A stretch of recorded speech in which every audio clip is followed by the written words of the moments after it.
లేదని సభాముఖంగా తెలియజేస్తున్నాను. ఇంకొక విషయం ఏంటంటే, నేను 10 సంవత్సరాలు మండల అధ్యక్షుడిగా చేశాను, 2 సంవత్సరాలు వర్తక వాణిజ్య కమిటీ అధ్యక్షుడిగా చేశాను. తరువాత చిన్నిరామ సత్యనారాయణ గారు నన్ను ఎన్నిక చేసే విషయంలో నన్నే అడ్డగోలుగా ఎన్నిక చేయలేదు. నేను సభాముఖంగా జిల్లా అధ్యక్షుడిగా పోటీ చేస్తున్నానని చెప్పడం జరిగింది. తర్వాత డేటా లేదు కాబట్టి వారి పరిధిలో నచ్చచెప్పి అటు వైఎస్ఆర్ నాయకుల్ని ఇటు తెలుగుదేశం పార్టీ మెయిన్ నాయకుల్ని సంప్రదించి ఆయన టైంలో అభివృద్ధి చేస్తారా, జిల్లాకి కన్నాలు పెడతారా అని తెలుసుకొని నాకు ఈ పదవి ఇవ్వడం జరిగిందని మీకు సభాముఖంగా తెలియజేస్తున్నాను.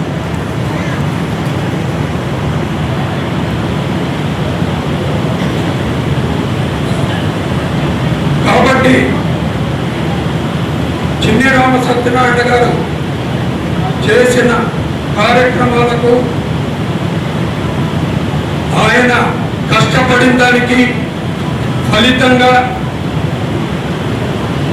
ఆంధ్రప్రదేశ్ స్టేట్లోనే ఎవరూ చేయలేని విధంగా నేను వారికి గొప్ప సన్మానం చేయాలని నిర్ణయం తీసుకొని, యాక్చువల్గా మార్చ్ ఎన్నింగ్స్ అరౌండ్ ఉంటుంది, ఏప్రిల్ 15 తర్వాత చేస్తానని నేను వారిని అడిగితే, నేను పదవిలో ఉండగా చేస్తే బాగుంటుంది రాజా గారు అని చెప్తే, నాకు ఉన్న పీరియడ్లో సాధ్యమంత వరకు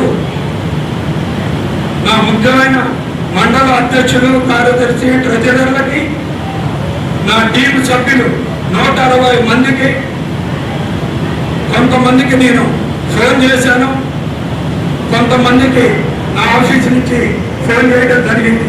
నాకు టైం సరిపోలేదు కాబట్టి రాజా గారే స్వయంగా ఫోన్ చేయలేదని అనుకోకుండా ఎంత భారీ ఎత్తున ఈ సమావేశానికి ఇచ్చేసిన అందరికీ అభినందనలు తెలియజేస్తున్నాను. తర్వాత ఇంకొక విషయం నేను చెప్పాలంటే, నేను జిల్లా అధ్యక్షుడిగా ఎన్నికైన తర్వాత నా గురువులందరినీ అడగటం జరిగింది. అడిగిన దాంట్లో వారు చాలా సంవత్సరాల క్రితం జిల్లా అధ్యక్షులుగా ఉన్నారు కాబట్టి నాకు కొంత డేటా ఇవ్వలేకపోయారు. నాకున్న పరిధిలో, నాకున్న టీం ప్రకారం, నాకున్న సిమెంట్ డీలర్స్ ప్రకారం నేను ఎంక్వైరీ చేసి నా టీముని 10-12 సార్లు తిరగరాసి ఉన్న దాంట్లో నేను చేయడం జరిగింది. నేను ఫోన్ చేసినప్పుడు 5-6 సార్లు అయినా కూడా మీ మండలంలో ఉన్న ముఖ్యమైన వ్యక్తులు, సేవ చేసే వ్యక్తులు ఎవరన్నా చెప్పమంటే 5-6 సార్లు కూడా నాకు స్పందించలేదు.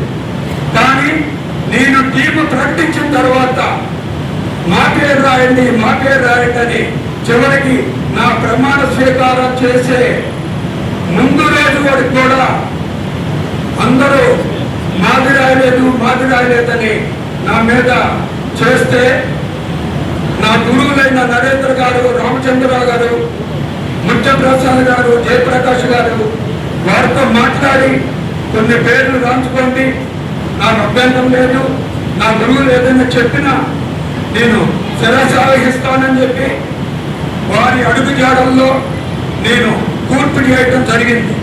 ఈ కూర్పులో కొత్తగా ప్రయాణం చేస్తున్నాను కాబట్టి కొన్ని ఒడిదుడుకులు జరిగి ఉండవచ్చు నా డేటాలో. తర్వాత నాకు ఇప్పుడు ఈ 2 yearsలో ఎక్కడ ఎవరు ఎలా చేస్తారు కార్యక్రమాలు అనేది నేను ప్రతి ఒక్క మీటింగ్కి వెళ్ళాను. ఎక్కడ ఎలా కార్యక్రమాలు చేస్తారు, ఎవరు బాగా చేస్తున్నారు అనేది నేను తీసుకోవడం కూడా